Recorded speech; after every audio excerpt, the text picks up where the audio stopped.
একটি শিবিরে 720 জন সৈন্যের 20 দিনের খাবার মজুত আছে। 10 দিন পর কিছু নতুন সৈন্যের আগমনের কারণে অবশিষ্ট খাদ্যে তাদের 8 দিন চলে। শিবিরে কতজন নতুন সৈন্য এসেছিল? যেহেতু 10 দিন পর নতুন সৈন্যের আগমন ঘটে, তাহলে আমরা লিখতে পারি 10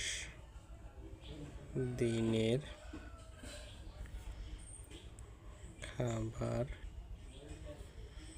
আছে 720 জনের।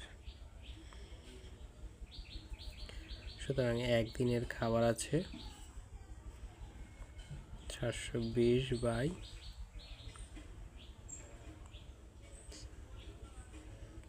20 গুণ 10। সুতরাং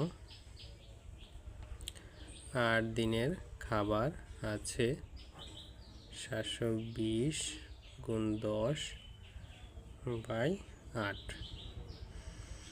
এখন আমরা সমাধান করে পাই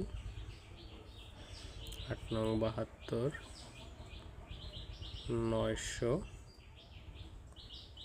জনের। সুতরাং